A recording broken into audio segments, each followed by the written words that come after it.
What if I told you the circular economy is actually super simple? And most people are making it way more confusing than it needs to be. Because when people hear circular economy, they usually just picture recycling, greenwashing, or other corporate buzzwords. But that's not really it. So in this video, I want to explain circular economy in a normal and easy way. No buzzwords, no fake talk, just what it means right now, why it matters in 2026, and what everyday people can actually do with it. And this actually matters more than ever because we're actually entering a phase where this is no longer just theory. Real rules and deadlines are actually starting to come into effect, affecting packaging, repair access, battery disposal, and how products are actually designed. So if you ever wondered yourself, is recycling enough? Is repairing stuff actually worth it? Are refill systems actually working? And what does circular economy actually have to do with my everyday life? Then this video is actually for you. Hello, my name is Alexander Nava. I'm a chemical engineer with Education to Success. And let's start with the simplest version. A circular economy means we keep products and materials useful for as long as possible, instead of using them once and just throwing them away.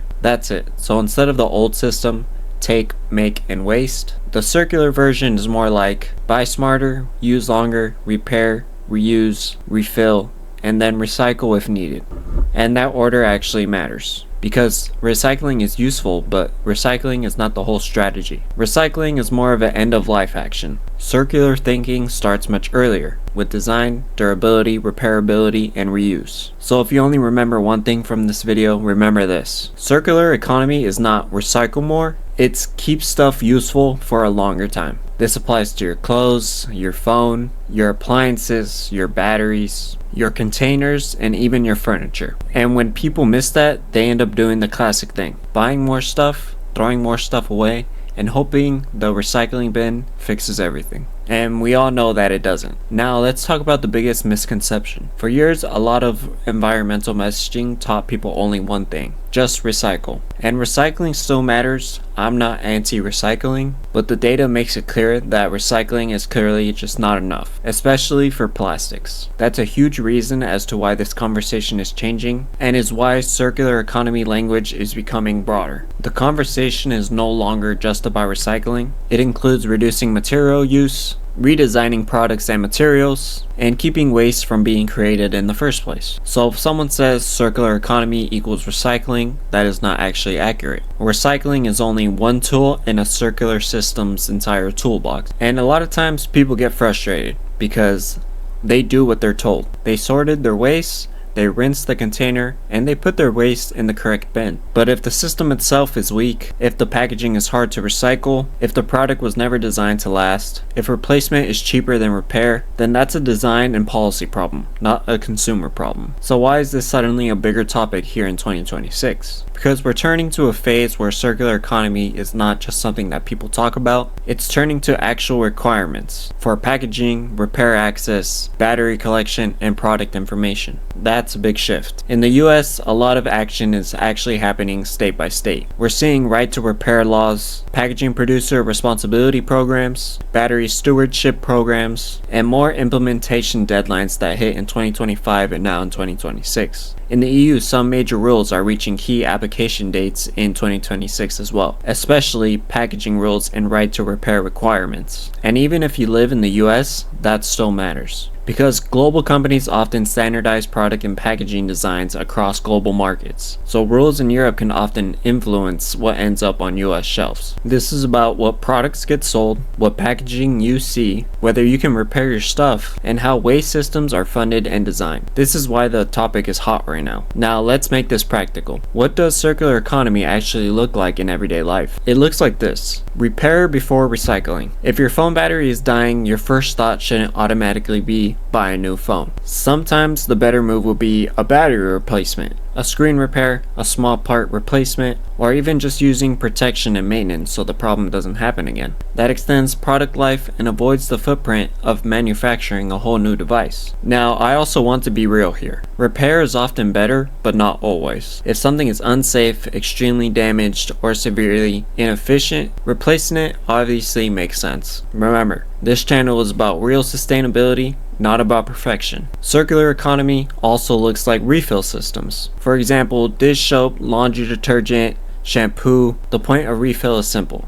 reuse the same container, and avoid reusing new packaging over and over again. But again, to be real, refill systems only work when they're convenient enough for people to actually use. If the refill system is far away, expensive, annoying to use, then most people won't actually stick with it, and that matters. Because a reusable system doesn't make every situation better. A reusable system only becomes better if it's actually reused a number of times, and that's an important difference. Circular economy also looks like reuse in secondhand buying. This is one of the most underrated moves. Buying used furniture, tools, and home goods can be one of the best circular actions because you avoid new production and keep existing products in use. People hear circular economy and think about large industrial systems, but honestly a huge part of it is just use things longer, fix simple stuff, and stop treating everything like it's disposable. And one more thing that gets ignored a lot of the times is maintenance is actually circular economy. You know, cleaning filters, descaling appliances, sharpening knives, fixing a small tear before it becomes a huge tear, replacing a gasket instead of buying a whole new appliance. That's circular behavior as well. And it's one of the high return habits because it prevents failure before it happens. Now let's anchor this with a few numbers, because this is where the systems thinking really clicks. The US generates a large amount of municipal solid waste, and only a third of that waste gets recycled or composted, meaning a huge amount of that actually goes to the landfill. Packaging alone makes up for a very large amount of that total waste stream. This is why this topic is much bigger than what bin do I actually use. Circular economy tries to reduce waste upstream before it actually becomes waste. And the plastics numbers are actually why people are rethinking the old messaging of just recycle. Plastic recycling rates are low compared to materials like paper and cardboard. And that's a really important point. Not all recycling performs the same. So the honest message is not recycling is fake. The honest message is some materials recycle better than others. Some systems work better than others. And design choices matter a lot. That's a much stronger and more credible message than extreme claims. Now let's talk about repair, because this is one of the most practical parts of the whole topic. People usually think repair is difficult or just a DIY hobby thing, but it's not. Repair is actually a systems issue. If manufacturers don't provide parts, tools, manuals, diagnostics, or even fair access, then even simple repairs become expensive or impossible. And that's why the right to repair matters so much. And in the US, this is moving state by state. More states have laws that make it easier, at least in some product categories, for people in independent repair shops to access what they need to repair their item. This matters because repair is one of the clearest ways to extend your product life, which is the core circular economy behavior. But again, keeping this real, repair is not always cheaper. Sometimes labor is expensive, sometimes the part is hard to find, sometimes the software is locked down, and sometimes the replacement price is artificially low. So the better framing would be this: the right to repair just extends your options. It does not guarantee that your repair will be cheap. That's just a more smarter and honest way to explain it. Another huge topic here in 2026 is packaging. And this is where people will probably feel changes without even knowing the phrase extended producer responsibility. Extended producer responsibility, or EPR, basically means producers have to help pay and manage the waste of the products and packaging they put into the market. Why does that matter? Because it creates incentives for better packaging design, better collection systems, and less wasteful materials. Multiple US states are actually moving from the law has passed and into more of an implementation stage. And that means that this is all becoming real. Now, just to be clear, this doesn't mean your trash system automatically changes overnight. Policy outcomes take time, infrastructure takes time,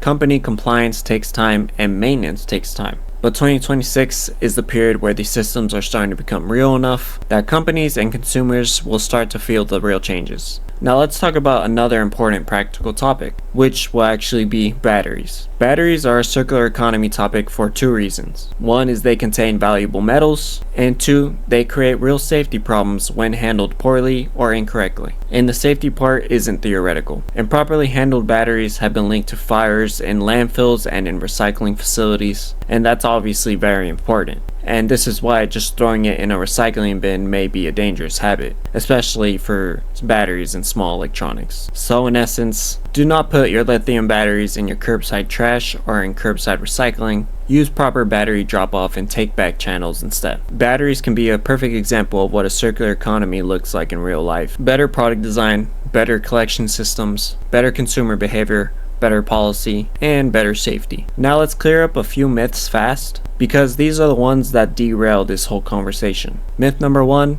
circular economy just means recycling. Like we discussed before, no, recycling is just part of it. But circular design starts earlier with durability, repairability, reuse, and smarter design. Myth number 2 would be recycling solves everything, which we also now know is no. Recycling helps, but the waste stream is simply just too large, and the system can't handle the volume. And the data just doesn't simply support that the recycling bin fixes it all. And myth number 3, which is repair is always cheaper. Like we've talked about, that's not always the case. It's going to depend on the labor, warranty, product age, software restrictions, and also part availability. And myth number 4 is reusable is always better. Reusables tend to win only if they're actually reused enough. It's a lifestyle question, not a slogan. And myth number 5, circular economy means never buying anything new. Circular economy is not anti-buying. It's not anti-wasteful replacement. It's just about reducing unnecessary throughput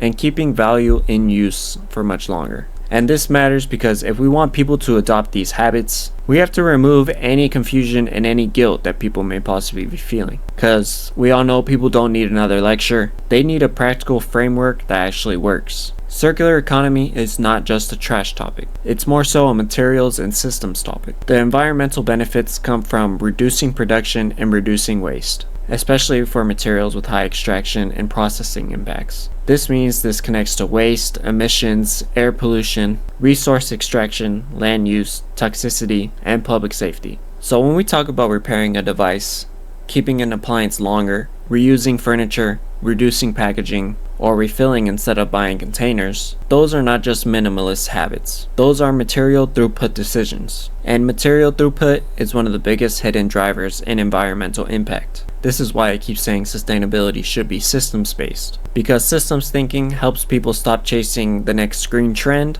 and start making choices that actually scale. So if you're watching this video and actually thinking, okay cool, but what should I actually do? Here's the everyday version. First will be buy less and buy longer. For high impact items like phones, laptops, appliances, shoes, and tools, durability matters more than impulse buying a slightly greener version of a product. One of the biggest circular wins is simply not replacing an item yet. Second would be repair first. Before replacing electronics or clothing, ask yourself, can this be repaired?